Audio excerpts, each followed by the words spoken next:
بسم الله الرحمن الرحيم والصلاة والسلام على سيدنا محمد وعلى آله وصحبه أجمعين. قال رسول الله صلى الله عليه وسلم قال الله تعالى في كتابه المجيد القرآن الحكيم أعوذ بالله من الشيطان الرجيم بسم الله الرحمن الرحيم إن الذين آمنوا وعملوا الصالحات إنا لا نضيع أجر من أحسن عملا صدق الله العظيم. Last week we concluded with the stern warning in the 29th verse where Allah subhanahu wa ta'ala speaks on those who choose a life of oppression, choose a life of disbelief, choose a life of dhulm. In Allah subhanahu wa ta'ala speaking about those people, and He says, whoever wants to disbelieve, then disbelieve. And whoever wants to believe, then believe. من شاء فليؤمن ومن شاء فليكفر. إنا أعددنا للظالمين. Verily we have prepared those oppressors, those criminals, those disbelievers, those sinners. Now أحاط بهم سرادقها, a fire surrounded by its walls. Not literal walls, what we spoke about, the flames. Speak, and this fire surrounded and engulfed in its flames. Now أحاط بهم سرادقها ويستغيث يغاث بماء. And when they want some assistance and they'll be, oh, please give us some water, give us something to drink, make this pain go away. They'll then be aided or assisted with water. كراهية الماء, so despicable in view that it looks like the residue of oil. And when they bring that goblet to their face, then it will burn away the skin and the flesh of their bodies. ويستغيث يغاث بماء كالمهل يشوي الوجوه. الشواء يشوي is like a barbecue when you dry. يشوي الوجوه, barbecuing their face. How بئس الشراب, what a despicable, what a disgusting, what a vile thing this is. وساءت مرتفقة, and what a evil abode this is. What a evil abode. In Arabic, you have two types of words. You have أفعال أفعال. You have words that are there for praise, and you have words that are there for to speak on how evil something is. So bitsa and sa'a is to say, oh, how wicked this is, how despicable this is. And when you have ni'mah and hamdala, it speaks about how beautiful this is and what a wonderful thing this is. So bitsa sharab, how evil this drink is, wasa'at murtafaqa, and how despicable this abode is. Now, in Arabic, the word irtafaqa yartafiqu irtifaq. In reality, it means that when a person is taking his rest or when he's relaxing, and he puts his hand under his cheek and he goes like this. So he puts his hand under his cheek and he's relaxing. So it's very interesting that Allah subhanahu wa ta'ala would use a word that denotes relaxation when He is speaking about the people of Jahannam. He's speaking about the people of Jahannam, and he is talking that, oh, they're going to put their hands like this. That's what it means. It's ism al-darf. Darf is the man, and darf makan. This is for the makan. This is the place where they do that, they rest and relax. So when if you look at it, it seems like there might be a little bit of a objection or a contradiction. But if you read in the following verses, then it's beautifully how Allah subhanahu wa ta'ala just formats the Quran. In just a few verses later, He says, نعم الثواب وحسنت مرتفقا. So I said that Bisa and Sa'a are for evil and Hamada are for praise. You have the words for praise and love.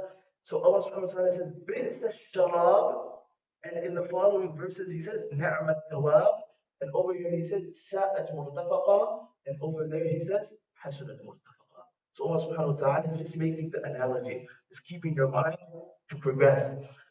Yes, nevertheless, we continue into the 30th verse. Allah subhanahu wa ta'ala says, إِنَّ الَّذِينَ آمَنُوا وَعَمِلُوا الصَّالِحَاتِ, that those who have iman, those who have good deeds, إِنَّ الَّذِينَ آمَنُوا وَعَمِلُوا الصَّالِحَاتِ إِنَّا لَا نُضِيعُ أَجْرَ مَنْ أَحْسَنَ عَمَلًا. We will not waste their reward, and we will not void or nullify the good of those who do good. And you will find in Tanweer al-Adhan, there is a beautiful story that is narrated between these two verses. Where at the time of Malik bin Dinar, who was a great tabi'i, he was a great scholar and a saint of the age, he passes that day, rahimahullah, he passes by a child and he walks past him. And as he's walking past him, he says, you know what? كان رسول الله صلى الله عليه وسلم يسلم على الصبيان. The Prophet صلى الله عليه وسلم would say salam to the children. So he retracts his steps. And if we just momentarily, objectively digress, how beautiful the religion is. The Prophet ﷺ, the pinnacle of Allah's creation. But yet when he passed by a child, how holistic it is that he would make it a point that he goes and says salam to that child. إِلَّا نَغْدُو لِأَجْلِ السَّلَامِ. Was it not the companion? He says, they say you go to the marketplace, you don't buy, you don't sell. What do you come here for? And he says, I just came here so I could spread salam. I just came here to greet. There was a Muhammad ibn Sirin who was a great tabi'i and a great scholar. They say كان إذا اشتد الضحى, when it was in the midday heat, ينزل على السوق. And he would come to ينزل على السوق in Basra. He would come to the marketplaces of Basra and he would just begin to make salam. يوزع البسمات. He had a smile on his face and he was just ويمازحهم, and he was joking with the people and he was just talking with the people and smiling and making them feel good and making them cheerful and spreading salam. He says it was because of that reason that the people began to love him so much. وحشروه في درسه, and they would attend his lessons because of how cheerful this person was. Was it not Abu Bakr radiallahu anhu after the demise of the Prophet ﷺ, and there was no day from the dawn of the ages till Qiyamah itself happens, where there was more grief and more sadness and more hazard and more depression and more anxiety than the day that the Prophet ﷺ passed away. There is no day that the earth was as dark as the day that Habib Muhammad al-Mustafa ﷺ passed away.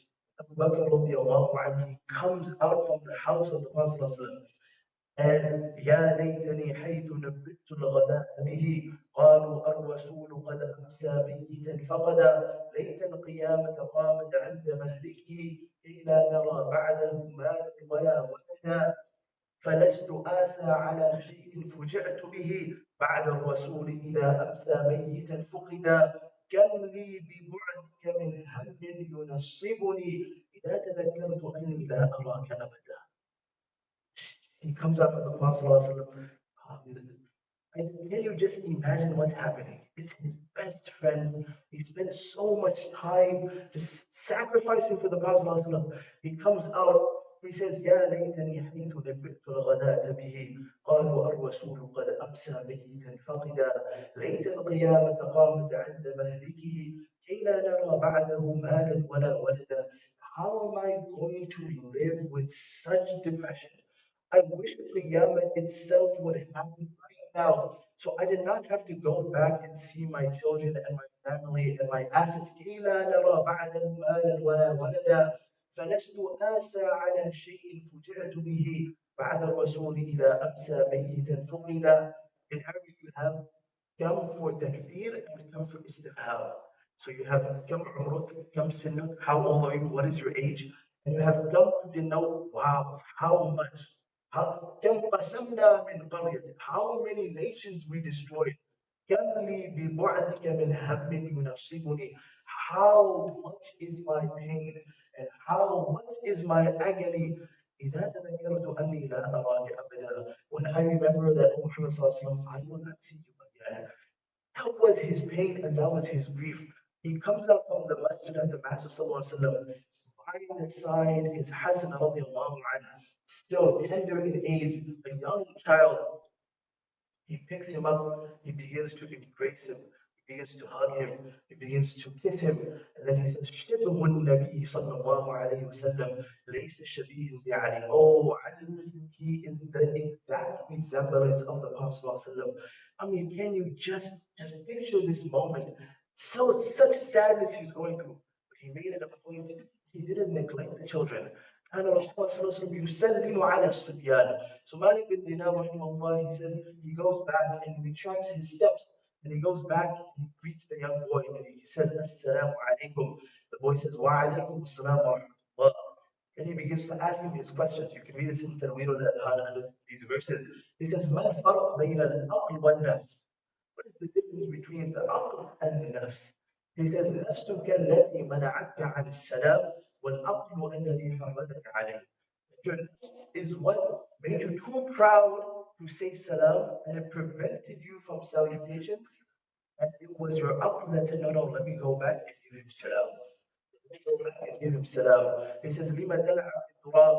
When I see that you're playing in the dirt, he says, خُلَقْنَا مِنَ التُّرَابِ وَنَعُودُ إِلَيْهِ. We were created from dirt and will be returned to the dirt. He says, لِمَ تَبْكِي وَتَضْحَكْ. What is the reason that a person has that they cry and they laugh?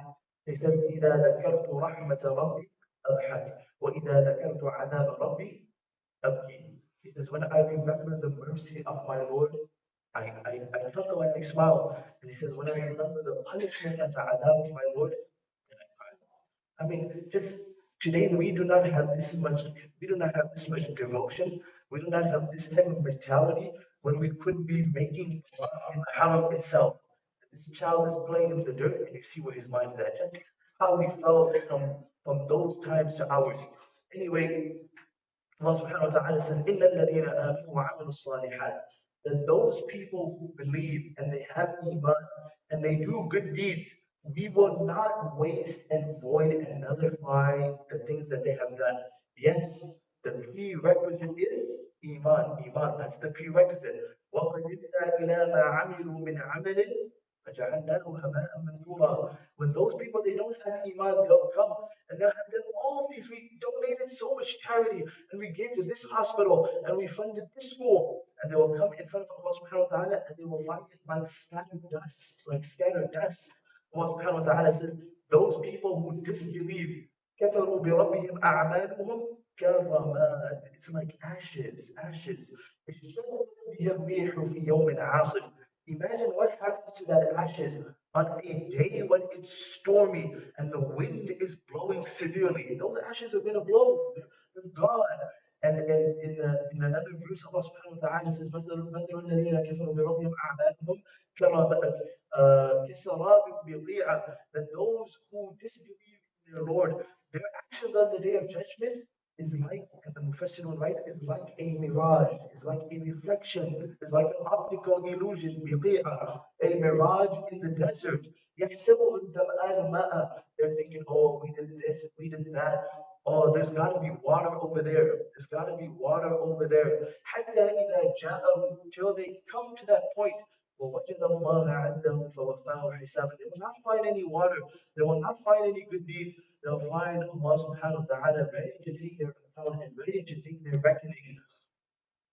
Yes, in this world, if you do good and you don't believe, Allah subhanahu wa ta'ala may reward you in terms of fame, may reward the disbeliever in terms of money, may reward the disbeliever in terms of he has good health, he has food, all of these blessings.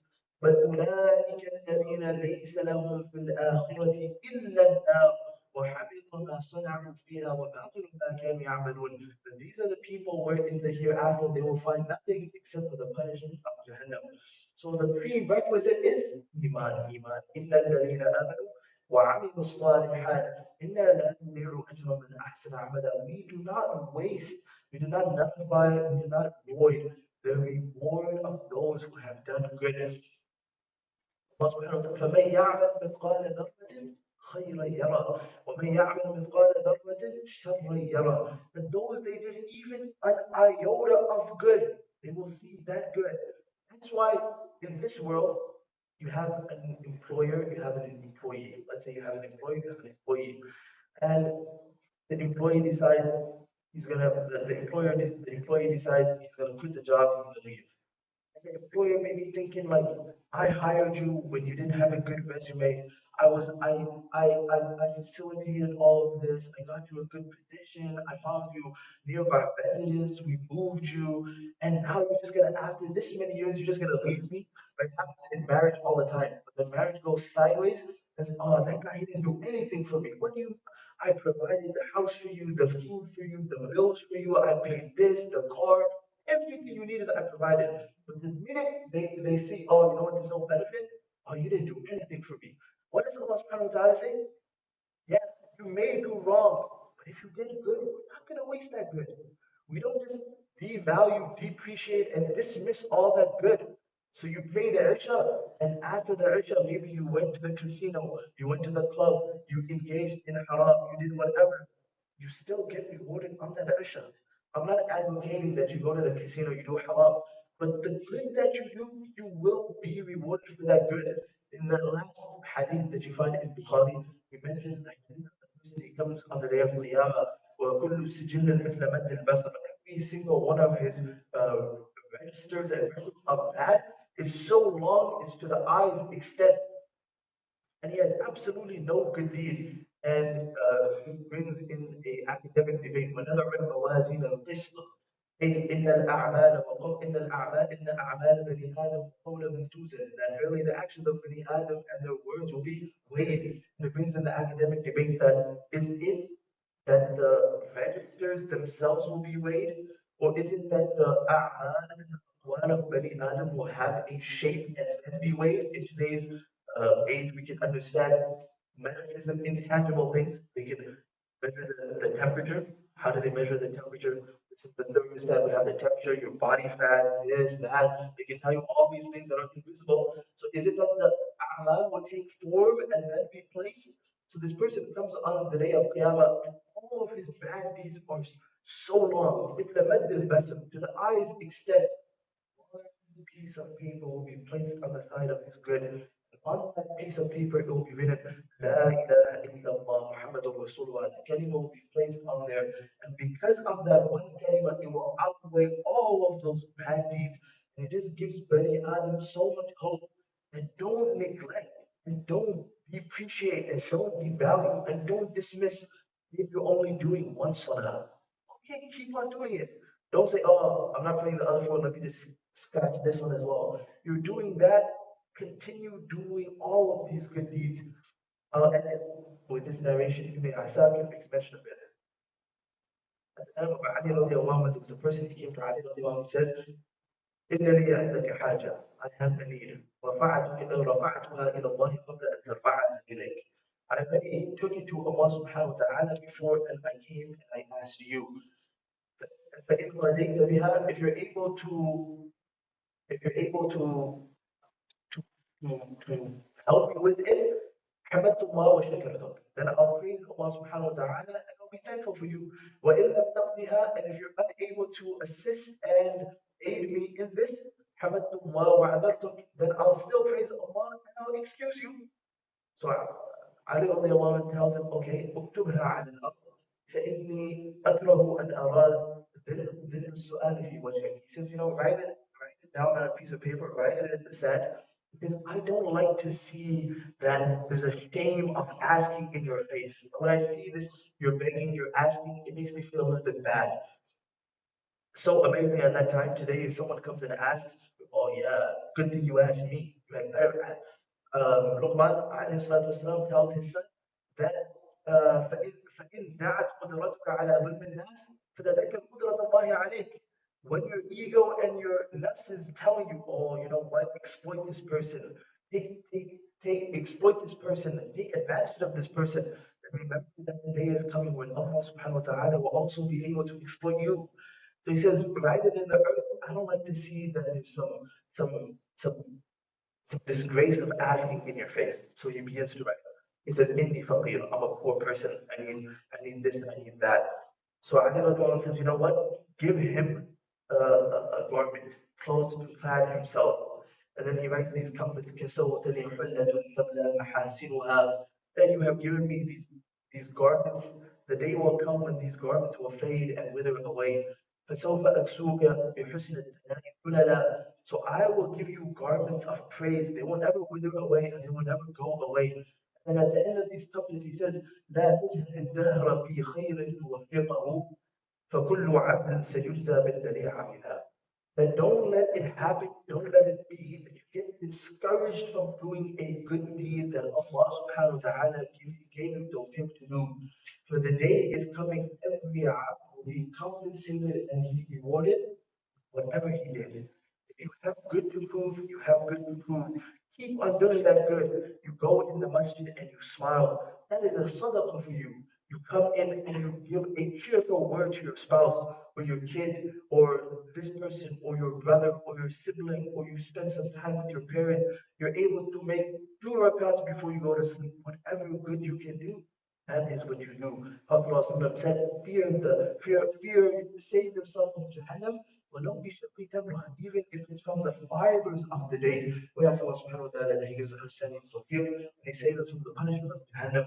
اللهم اهدنا فيمن هديت، وعافنا فيمن عافيت، وتولنا فيمن توليت، وبارك لنا فيما أعطيت، وقنا واصرف عنا شر ما قضيت، فإنك تقضي ولا يقضى عليك، إنه لا يعز من عاديت ولا يذل من واليت، تبارك ربنا وتعالى. نستغفرك ربنا ونتوب إليك. اللهم اهدنا واهد بنا واهد الناس جميعا واجعلنا سببا لمن اهتدى. اللهم اجرنا من النار، اللهم اجرنا من النار، اللهم اجرنا من النار.